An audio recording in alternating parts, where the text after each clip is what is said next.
네, 지금부터 테스팅 녹음하도록 하겠습니다. 오늘은 4.33 경험 기반이라는 그 방식부터 하도록 하겠습니다. 저희가 그 지금까지 그 블랙박스 그리고 화이트박스 이런 그 아주 가장 스탠다드한 그런 방법들에 대해서 다뤘고요. 오늘은 그 경험 기반이라는 방법에 대해서 좀 배워보도록 하겠습니다. 경험 기반이라는 방법은 이전에 테스터가 다루었던 이 테스터라는 사람이 이전에 다뤄봤던 지금 하려고 하는 거하고 유사한 어플이다. 아니면 그런 기술에서 기존에 축적된 그런 경험, 직관, 그리고 그 테스터의 그 기술 능력으로부터 테스트 케이스를 추출하는 겁니다. 그러니까 무슨 얘기냐면 경험 기반은 말 그대로 경험에 기반해서 테스팅을 하는 거예요. 그래서 이전에 이런 거랑 유사한 걸 해봤냐, 뭐 이런 것들을 기반으로 해서 그런 경험이랑 직관을 이용해서 테스트 케이스를 만들어내는 겁니다. 어찌 보면 조금 주먹구구식일 수도 있지만 의외로 굉장히 효율적입니다. 그래서 이런 경험 기반 방식은 공식적인 방식이 아니라요, 아주 특별한 테스트 케이스를 찾아내는 경우에, 그러니까 그냥 일반적으로 해서는 잘 안 풀리는 경우에 대해서 아주 특별히 테스트 케이스를 찾아내고 실행하는 데 유용합니다. 근데 다 무조건 경험에 의해서 하면 제대로 안 되기 때문에 앞에서 배운 그 공식 기법하고 같이 사용을 해야 매우 효율적이 됩니다. 자, 그리고 이거는 그 아무래도 경험이 기반이 되기 때문에 그 기존의 이 테스터의 경험에 따라서 효율성이나 효과성이 매우 달라집니다. 그러니까 이 경험 기반이 위험한 게 뭐냐면 여기 보듯이 일관성이 떨어져요. 그런 문제가 있습니다. 그리고 어쨌건 그 테스팅을 했기 때문에 그런 애들은 문서화를 진행을 해야 됩니다. 그리고 또 다른 뭐 표현으로 에러를 추정한다고도 하고요. 탐색적 테스팅이라고도 얘기를 합니다. 이런 경험 기반 기법에 어떤 것들이 있는지 지금부터 보도록 하겠습니다. 처음에 본 탐색적 테스팅이라고 하는 것이 있는데 이거는 뭐 어떤 특정 기법이 아니라요, 접근법이라고 생각하시면 됩니다. 보통 테스트 케이스 작성 시간을 최소화하고요, 그리고 테스트 엔지니어의 그런 뭐 발견적인 지적 능력, 어떤 문제를 발견해내는 그런 지적 능력을 최대한 활용해서 테스트를 수행하는 그런 방식이 탐색적 테스팅이라고 얘기합니다. 그러니까 시간은 줄이고요, 이 사람의 능력은 최대한 끌어내가지고 아주 효율적으로 테스팅하는 그런 방식이라고 보시면 됩니다. 요거의 다른 명칭으로 애드혹 혹은 게릴라, 직관적, 뭐 이런 용어를 씁니다. 그러니까 뭐냐면 아주 스탠다드한 방식은 아니라는 거예요, 그죠? 아주 뭐 게릴라적으로 이렇게 뭐 집중적으로 뭐 이렇게 하겠다는 얘기죠. 자, 어쨌건 그렇게 하긴 하지만 중요한 건 이제 정해진 임무와 목표, 결과물은 존재를 합니다. 그래서 그거에 맞춰서 이런 것들을 투자해가지고 그 효율적으로 테스트 케이스를 만들어내는 거죠. 자, 테스트를 먼저 작성하지 않고요, 테스트 대상 제품을 실행하면서 먼저 사용법을 익히는 겁니다. 그래서 그 제품에 대해서 익숙해지면서 동시에 이걸 어떻게 테스트할까를 이제 설계하면서 계획하는 겁니다. 보통은 어떻게 하죠? 먼저 만들기 전에 테스트 계획도 세우고 막 이렇게 하잖아요. 근데 이거는 일단 만들면서 혹은 만들어 놓은 거에 대해서 테스트를 그런 걸 보면서 이제 테스팅을 한다라고 보시면 되겠습니다. 자, 저희가 이제 뒤쪽에서 이 탐색적 테스팅을 할 때 사용되는 몇 가지 도구들, 몇 가지 기법들이 있는데, 일단 테스트 차터라는 걸 이용할 겁니다. 테스트 차터, 그리고 제한된 시간, 뭐 이런 것들을 이용할 건데, 테스트 차터라는 걸 이용하면서 보통 시간은 짧은 시간 동안, 뭐 1시간이나 2시간 정도 몰입해서 이제 수행을 할 겁니다. 탐색적 테스팅에서는. 그 시간을 제약을 둘 거예요. 타임박스라고 해가지고 위에랑 같은 얘기인데, 테스팅 목적을 정한 후에 몰입해서 최소한의 설명 가능한 기록을 남기면서 이런 노트를 남기면서 테스트를 수행하고요. 수행 후에는 아주 간단한 보고서를 만들어내는 방식으로 이제 처리를 하게 됩니다. 어쨌건 이런 것들을 이용해서 탐색적 테스팅이라는 걸 진행할 거예요. 자, 이런 탐색적 테스팅은 아까 얘기했듯이 경험적인 요소가 굉장히 많이 들어갑니다.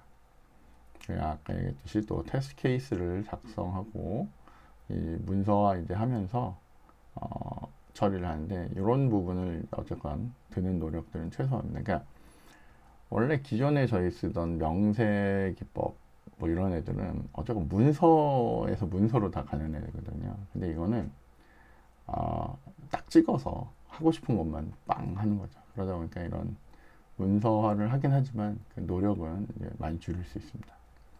그리고 기본적으로 이런 걸 하는 이유는 테스트 설계랑 실행을 최대화해서 효율적으로 잘못된 부분을 찾아내고 싶은 거죠. 그래서 이 탐색적 테스팅을 하면서는 보통 점진적으로 하고 주기적 테스팅을 실행하면서 여러 가지 좋은 결과들을 뽑아내도록 합니다. 탐색적 테스팅을 하는 절차를 보면 일단 제품의 목적을 식별을 하고요. 이 제품이 도대체 뭘 하기 위한 건지 이걸 알아야 되고요. 그 다음에 이 제품에 대한 기능도 알아야 됩니다. 그 다음에 자꾸 써보면서 잠재적으로 불안정한 부분 이런 것들도 알아내는 거죠. 그리고 각각의 기능 테스트랑 문제점들을 기록하면서 일관성이 잘 이루어지는지 뭐 이런 테스트나 설계 등을 그러니까 일관성 검증 테스트에 대한 설계랑 기록 등을 이제 해가면서 이게 늘 이런 문제가 재현되는지 이런 것들도 이제 살펴보게 됩니다. 일단 제품에 대해서 이제 이해를 한다는 얘기죠. 이해를 하고 잘못된 부분들을 발견해 나가면서 하는 테스팅 기법이라고 보시면 돼요. 자, 아까 저희가 뭐라고 했냐면 탐색적 테스팅을 할 때는 이런 애들을 이용해서 이런 단계별로 이제 한다 그랬는데 일단 테스트 차터라는 거를 구성을 할 거고요. 테스트 노트 만들 거고 타임박스 신청하고 회고하는 요 순서로 저희가 탐색적 테스팅을 하게 됩니다. 자, 테스트 차터라는 게 있는데 테스트 차터는 페이지 저희 그 교재에 보시면 265페이지에 있습니다. 제가 딴 건 사진을 찍었는데 얘는 사진을 안 찍었네요. 어쨌건 나중에 그 차터를 보시면 돼요. 이렇게 표로 되어 있는 건데, 그러니까 이게 리스트가 쫙 있는 건데, 그걸 보시면 돼요. 자, 여기에 어떤 내용이 있냐면 제품의 어느 부분을 어떻게 테스트하고 어떤 것을 집중적으로 봐야 할지에 대한 기록을 한 명령지를 저희가 테스트 차터라고 얘기합니다. 말 그대로 차터죠, 차터. 우리 차트 뭐 이런 얘기 하죠. 그죠? 그런 애입니다. 그래서 각 세션에 대한 명확한 임무를 설정을 해가지고 그걸 수행할 수 있도록 합니다. 자, 결국 테스터가 수행해야 될 내용은 정확한 레포팅을 해야 되고요. 유연성 있는 일정 관리도 해야 되고 테스트 방향도 그때그때 맞춰 정정을 해야 되고요. 견고한 테스팅을 할 수 있도록 해야 되고 효율적으로 요약 보고를 할 수 있도록 진행을 해야 됩니다. 그래서 요 차트를 기반으로 해서 이렇게 진행을 해 나갈 거예요. 자, 그래서 차트에 의해서 요거 어느 부분을 어떻게 테스트하고 어떤 걸 집중적으로 해야 될지를 일단 다 잘 설정을 할 거예요. 그리고 나면 테스트 실행과 동시에 계획 설계 테스트 케이스를 이제 작성을 하면서 그거를 이제 문서화하는 거죠. 그걸 그냥 노트라고 얘기할 거예요. 테스트 노트라고 할 건데, 테스트 실행과 동시에 이런 거와 관련된 것들을 이제 기록을 합니다. 자, 테스트 기록 및 발견 특이사항과 실행 시간 등을 기재해서 결국 테스트 케이스를 이제 만들어내겠죠. 자, 테스트 노트에 들어가는 내용은 테스트한 제품에 대한 노트 및 기록, 그 다음에 발견한 결함과 장애에 대한 노트 및 기록, 그리고 어떻게 테스트했는지 그런 것들을 기술하는 그걸 이제 표현하는 문서로 이렇게 만들어져요. 그래서 이렇게 테스트 노트라는 걸 이제 작성을 하게 됩니다. 탐색적 테스팅을 하는 동안 이런 것들을 이제 작성한다는 거고요. 그 다음 타임박싱과 회고를 하는데 타임박싱은 아까 얘기했듯이 시간 정하는 거죠. 1시간, 2시간 정도 이렇게 딱 정해 놓은 다음에요. 테스트 집중력을 높이는 거예요. 그래서 그래서 아주 집중적으로 이제 하는 거죠. 그러기 위해서 이 시간을 길게 두지 않고요. 시간을 제약하는 겁니다. 짧게 해가지고 시간을 딱 짧게 해가지고 아주 효율적으로 빡 이렇게 테스팅을 하겠다는 거죠. 자, 테스트 시간을 제약하면 집중력이 높아지고요. 그리고 테스트에 대한 일정 수립도 쉬워진다는 장점이 있기 때문에 이런 방식을 해요. 근데 이거는 다시 한번 얘기하지만 탐색적 테스팅은 저희가 하는 일반적인 테스팅이 아니라 아주 게릴라적으로 이제 어떤 문제점에 대해서 집중적으로 하는 애기 때문에 이런 게 필요한 거예요. 그래서 시간 정해놓고 이제 테스팅을 하고 이제 그 다음에 뭘 하냐면 회고라는 걸 합니다. 그러니까 요약 보고를 하는 거죠. 브리핑을 이제 하게 되는데 테스트 중 발견했던 결함이나 이슈 사항에 대해서 찾아보고요. 그걸 이제 보고하게 됩니다. 그 테스터의 경험이나 지식을 이제 공유하고요. 그리고 결국 문서화를 해서 이제 이런 기록들을 남겨놓는 거죠. 그리고 어떤 부분을 어떻게 해야 된다. 그래서 혹시라도 다음에 이런 문제가 생겼다. 그러면 뭐 이런 부분을 봐라. 이런 식으로 처리해라. 라는 식으로 남기는 거라고 생각하시면 돼요. 자, 이렇게 탐색적 테스팅이라는 걸 이제 봤습니다. 자, 여기 봤더니 그 테스트 케이스 기반의 테스팅하고 탐색적 테스팅을 이제 간단히 비교해 보면 저희가 테스트 제품을 파악해 가면서 테스트를 이제 실시한다라는 이제 그러니까 제품을 만들어 놓고 이제 하는 애가 뭐야? 탐색적 테스팅이라고 보면 되겠죠, 그죠? 자, 탐색적 테스트는 테스터의 성향에 굉장히 많이 의존적이에요. 사실 이러면 안 되죠. 예, 객관적으로 테스팅이 이루어져야 되는데 어쨌건 성향이 많이 의존적으로 해서 결과물이 달라질 수 있습니다. 4.2에 보면 문서 정도와 지적 능력 활용 정도에 따라서 비교하고 있는데 테스트 케이스를 이용하는 경우는 보통 우리가 보통 연설문을 만든다라고 이렇게 얘기하고요. 뭐 문서화를 하는 능력 뭐 이렇게 얘기를 하고요. 그 다음에 탐색적 테스팅은 경험에 의해서 하는 거기 때문에 지적 능력에 좌우된다라고 보는 거죠. 무슨 얘기냐면 테스트 케이스는 미리 연설문을 만들어 놓은 거예요. 그리고 그 연설문을 따라서 이렇게 읽다 보니까 이게 다 문서가 잘 돼서 단계별로 짜작 할 수 있는 거죠. 탐색적 테스팅은 이런 틀이 있는 게 아니라 그냥 그때그때 느낌과 감에 의해서 하는 겁니다. 그래서 이 경험에 의해서 하는 거죠. 그래서 이 지적 능력에 따라서 처리가 된다라고 보시면 될 것 같아요. 여러분들 책에 보시면 4.41에 테스트 케이스 기반의 테스팅하고 탐색적 테스팅을 비교하고 있는데 이 표를 여러분이 한번 보시면 좋을 것 같습니다. 잠시만요. 예. 제가 왜 잠시만 했냐면, 이런 거를 제가 지금 녹음은 집에서 하는데, 아까 학교에서 혹시 필요할까봐 지금 캡처를 몇 개를 받아왔습니다. 그래서, 요 사진을 가지고 좀 설명을 할게요. 아까 전에 얘기했던 표 4.41이라고 해서 테스트 케이스 기반과 탐색적 테스팅 요거 그러니까 테스트 케이스 기반 테스팅하고요 탐색적 테스팅을 이제 비교를 하는 겁니다. 자, 테스트 케이스라고 하는 애 이 책이 없는 사람을 위해서 제가 좀 잠깐 이렇게 설명을 할게요. 일단 테스트 케이스가 저희가 일반적으로 만드는 경우죠. 이전에 배웠던 그 경우고요. 이 탐색적 테스팅이 지금 한 거예요. 자, 얘는 테스트가 먼저 설계를 하고요. 그리고 이제 기록을 합니다. 나중에 다른 테스터가 뭐 이를 수행할 수 있도록 이렇게 하는데 어쨌건 테스트에 대한 걸 먼저 설계하고 그리고 이제 수행을 하는 이런 애고요. 얘는 테스트 설계와 동시에 수행을 해버리는 겁니다. 그러니까 그냥 그때그때 그냥 막 해버리는 거죠. 그래서 테스트가 반드시 기록되어야 하는 것은 아니고요. 그냥 일단 한 번씩 해볼 수 있습니다. 여기 나오네요. 비율을 보면 미리 준비된 연설과 같대요. 그래서 테스트는 미리 정해져 있는 차관된 생각에 따라 이제 하는 거고요. 탐색적 테스팅은 대화하는 거랑 같대요. 그래서 어떻게 하냐면 그때그때 생각나는 대로 그냥 막 하는 겁니다. 자, 그 다음에 테스트 케이스 기반은 테스트 실행을 관리하는 게 기반이고요. 얘는 테스트 설계를 상상하는 게 이 목표입니다. 그래서 조금 다르다라고 보시면 돼요.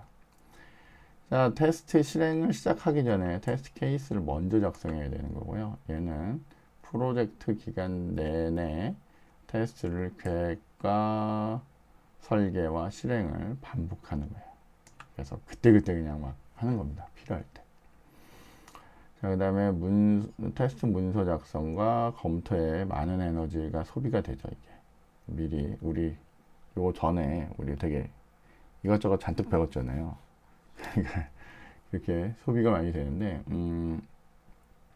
테스트의 효율성이 감소하는 경우가 있을 수도 있습니다. 그래서 이게 왜냐하면 경우의 수가 너무 많고 그러면 여기 좀 힘들 때가 있는데 얘는 그런 경우를 필요성을 최소화하는 거죠.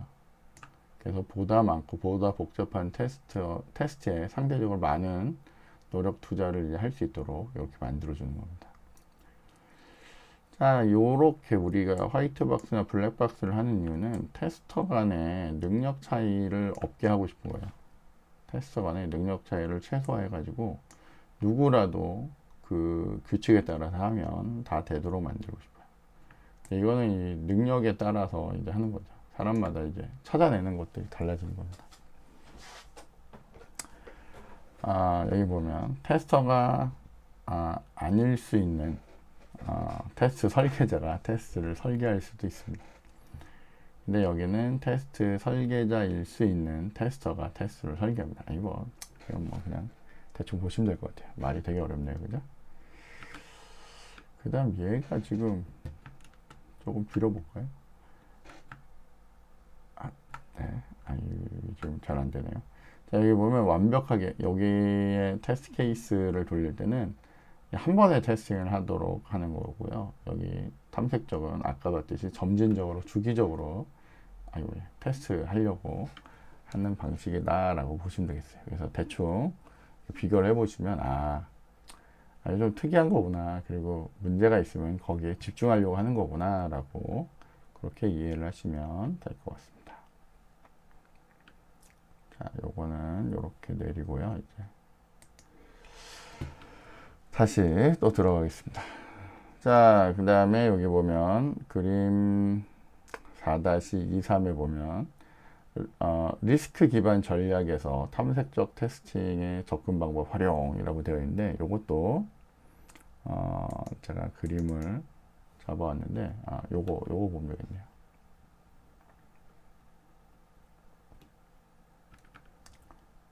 3이네. 잠시만요. 일단 요거는 이걸 봤더니 요 그림도 한번 보시면 4.2에 해당되는 건데 그러니까 문서화 정도와 지적 능력 활용 정도에 봤더니 지적 능력이 높으면 높을수록 뭐예요? 탐색적 테스팅을 하는 거고요. 문서화가 잘 되어 있으면 잘 되어 있을수록 뭘 한다는 얘기예요? 테스트 케이스 기반의 테스팅을 진행할 수 있다라고 하는 그 그림으로 여러분이 보시면 될 것 같습니다. 요거는 또 다른 거니까 제가 사진을 막 찍어 와가지고 지금 순서를 잘 모르겠어요. 나중에 필요한 게 있으면 그때 다시 한번 보는 걸로 하겠습니다.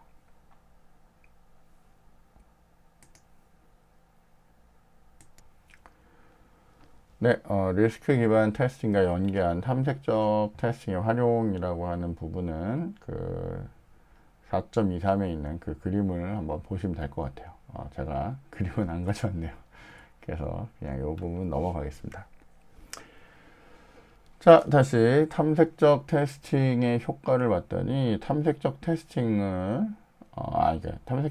효과는 경험적 테스팅을 이렇게 체계화 시킬 수가 있습니다. 물론 경험적 테스팅이 약간 주먹구구식이긴 하지만 이 문서를 작성함으로써 이제 체계화를 시킬 수 있어요. 그다음에 테스트 케이스 작성 시간을 줄여서 좀 더 많은 테스트를 이제 할 수 있도록 만들 수 있습니다. 그리고 테스터 또는 테스트 엔지니어의 역량을 강화시킬 수 있죠. 이게 중요하겠죠. 이게 어쨌건 탐색적 테스팅에서는. 그리고 중요한 거는 이 어쨌건 이 능력자들을 이용하기 때문에 적은 테스트 인력으로 많은 테스트를 수행할 수 있습니다. 특히 명세가 없고요, 시간이 부족한 경우, 그러니까 뭐 이도 저도 아닌 경우죠. 막 그런 경우에 어떻게 해요? 테스트를 효과적으로 그리고 효율적으로 수행할 수가 있는 그런 방법이 되는 겁니다. 그래서 이거는 정말 전문가가 문제를 찾아내는 거죠. 그러니까 해본 사람만 해볼 수 있는 뭐 그런 방식이라고 생각하시면 좋을 것 같습니다. 근데 사실은 이런 방식보다는 조금은 더 어떻게 해요? 정규적인 방식으로, 그죠? 블랙박스나 화이트박스로 하는 게 좋죠. 근데 그것만으로 다 찾을 수가 없기 때문에, 그리고 어때요? 사람이 너무 적거나 그 다음에 시간이 부족한 경우라면 이런 방식으로도 할 수 있다는 거죠. 그래서 고민되는 아주 중요한 부분에 대해서만 이제 경험적으로 집중적으로 이렇게 해가지고 테스팅을 수행할 수 있다라고 보시면 되겠습니다.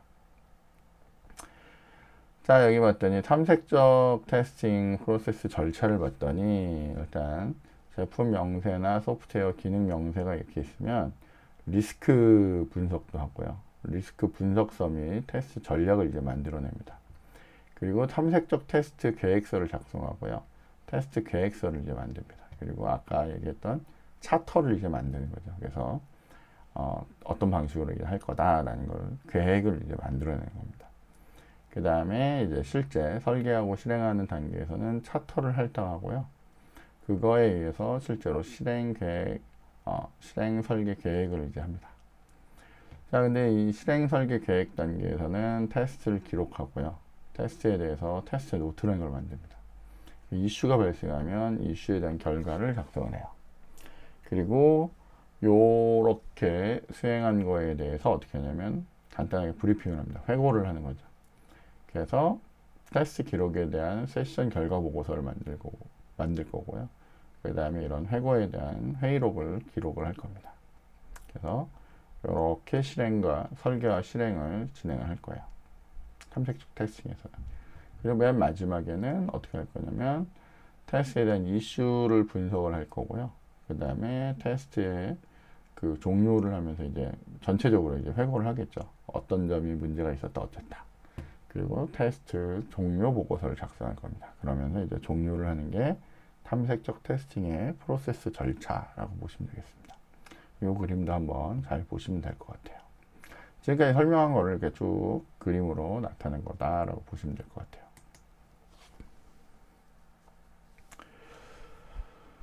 자, 여기는 이제 명세 기반 기법 중에 그 여러 가지 그 기법들을 이제 나타내는데, 여기 보면 분류 트리 기법이라고 있습니다. 분류 트리 기법.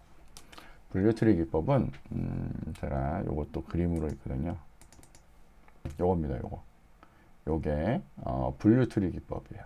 여기 보시면 이게 고정이 되나요? 이렇게 하면 이렇게 하면 없어지네요. 자, 여기 봤더니 얘는 이제 모바일 뱅킹 계좌 이체를 할 때 분류 트리예요. 그래서 어쨌건 이체를 할 때 그거에 대해서 이제 트리로 만들어서 이제 보겠다는 거죠. 자, 그런데 여기 가서 이제 조금 더 보죠. 자, 소프트웨어 일부 또는 전체를 트리 구조로 만들어서 분석을 하는 거예요. 분석도 하고 표현도 이제 합니다. 이를 바탕으로 해서 테스트 케이스를 이제 도출하는 방법이 분류 트리 기법이라고 보시면 돼요. 이거의 장점은 방금 봤듯이 시각화할 수 있습니다. 그래서 테스트 케이스 작성이 쉬워요. 왜냐하면 나중에 여러분이 이제 좀 이따 저희가 보겠지만 이렇게 쭉쭉쭉 쫓아가서 그 해당되는 점들만 이렇게 쭉 읽어내면 그게 테스트 케이스가 될 겁니다. 자, 트리 구조이므로 중복이 되거나 빠지는 테스트는 없도록 만들어낼 수가 있어요. 그러니까 좋은 방식이죠. 자, 복잡한 시스템이나 어플리케이션의 일부 또는 전체를 테스팅할 때 좋긴 한데 이게 트리가 너무 깊어지면 저희가 이게 알아보기가 좀 어려운 단점이 있긴 합니다. 어쨌건 일부를 검색하거나 할 때 혹은 아주 일부에 있어서의 또 그 전체를 테스팅할 때 좋은 방식이에요. 자, 개발 설계를 체크하는 용도로 사용이 가능하고요. 그 테스트 케이스 개수랑 트리의 복잡도를 근거로 해서 테스트 비용을 추정하는 것도 가능한 그런 방식입니다. 자, 그럼 어떻게 이걸 쓰는 건지 저희가 다시 한번 저거를 이용해서 한번 볼게요. 자, 여기 봤더니 저는 이렇게 보는 겁니다. 이체를 하는 어플리케이션이 있었는데, 지금 이거는 제가 사진을 그냥 제 카메라로 막 찍다 보니까 이게 지금 막 휘어지고 막 이래서 그런데 그냥 다 볼만하죠, 그죠? 자, 이체하는 어플리케이션이 있었으면 저희 지난번에 그게 있었죠. 뭐 사용자 비밀번호를 하는 경우, 입금 계좌가 잘못된 경우, 이체 금액이 맞느냐, 그다음에 의뢰인이 맞느냐, 뭐 이런 경우에 그러니까 선택의 상황들이 있었다라고 보면, 자, 이체를 하려고 하는데 내가 쓰는 비밀번호가 유효한 경우가 있고요. 비유효한 경우가 있죠. 예를 들면 비유효한 경우라면 어떻게 해요? 비유효했는데 이게 3번 이하일 때랑 3번 이상이 된 경우. 그러면 어떻게 해요? 3번 이상이 된 경우면 쭉 내려와서 예를 들면 테스트 케이스 3를 만들 건데, 그러니까 요건 여기에 해당돼 라고 점을 찍어 놓고 짜자자자자자자자자자 하면 기대되는 결과는 이거래요. 은행 담당과 상담을 하래요. 그러니까 비밀번호가 잘못되면 담당자를 만나러 가야 된다는 거예요. 자, 그런데 만약에 3번보다 적은 경우였다. 3번보다 적은 경우였다. 요 경우였다. 그럼 여기로 쭉 가서 뭐예요? 비밀번호 재입력을 요청하는 그런 일을 할 수 있다는 거죠. 그죠? 보이시죠?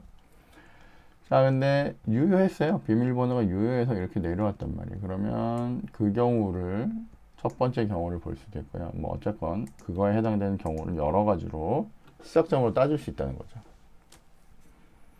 왜냐하면 유효하면서 안 유효한 경우는 없잖아요. 유효하면서 이렇게 안 유효할 수 있는 경우는 없으니까 이렇게 만들어 놓겠다는 얘기예요. 자, 그래서 나중에 잘 따져보면 이 얘기입니다. 자, 이체를 하는데 비밀번호는 유효하고요. 비밀번호는 유효하고 입금 계좌도 유효하고, 여기 보면 비유효한 경우에 대해서 조금 더 자세하게 이렇게 만들어 놓은 거죠. 그죠? 그죠? 여러 경우로 이제 만들어 놓은 거고, 이체 금액을 하는데 허가된 경우냐 비허가된 경우냐, 허가된 경우라면 비허가된 경우라면 이렇게 되는 거예요. 자, 의뢰인이 유효하고 의뢰인이 없는 경우도 있고요. 그죠? 의뢰인이 어쨌건 의뢰인에 대한 뭐 계좌번호 이게 뭐가 될지 모르겠지만 어쨌건 이 10보다 작은 경우래요. 어쨌건 그런 경우였다면 어때요? 이렇게 뚜루룩 가서 금액도 되고 다 되니까 어떻게 해요? 허가 금액을 이체하는 거고요. 그죠? 이렇게 걸려가지고 이렇게 뭐 만약에 뭐 이렇게 공란이었다. 지정 금액이 뭐 맞지 않는다. 뭐 혹은 뭐 유효하지 뭐 11자리보다 뭐 작은 경우다. 뭐 이런 경우라면 어떻게 해요? 입금 계좌가 틀렸다라고 이렇게 뭐 알려주는 이런 걸 한다는 거예요. 그래서 요 테이블에 걸린 경우들을 다 어떻게 해요? 케이스로 이제 만들면 되는 거죠. 그리고 저희가 이거냐 이런 식으로 막 나가기 때문에 어때요? 빠지지 않고 다 분류를 해낼 수 있다라고 보시면 됩니다. 이게 뭐예요? 이게 분류 트리라고 하는 걸 이용하는 방식이에요. 그래서 자, 명세 기반 기법 중에 그 분류 트리를 이용하는 그런 기법이라고 보시면 되겠습니다. 자, 지금 여기 보면 지금 저희가 4-3 이렇게 넘어오고요. 요건 4-4예요. 그죠? 그래서 요거는 이제 다시 그 구체적인 기법들에 대해서 지금 살펴보는 겁니다.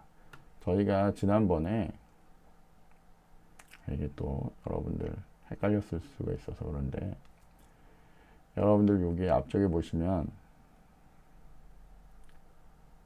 저희가 이렇게 기법 명세 기반 구조 기반, 경험 기반 이렇게 있었는데 저희가 방금 경험 기반을 배웠고요. 요 전에 이런 것들을 배웠죠. 이런 것들을 간단하게 배웠는데 걔네들 중에 여기 보면 저희가 지난번에 뭐 안 했냐면 요거 있죠. 조합 테스팅 이런 거 안 했었거든요. 그죠? 근데 이 명세 기반 할 때 저희가 트리를 이용하는 경우가 있긴 있었어요. 그러니까 결정 테이블이나 상태 전이 이런 거 쓸 때 테이블을 이용하는 경우가 있긴 있었는데 저런 방식 중에 다시 돌아서 명세 기반 기법을 이용한 방식 중에 분류 트리 기법이라는 게 저렇게 된다는 거죠. 그래서 저희가 명세로 다시 가야죠.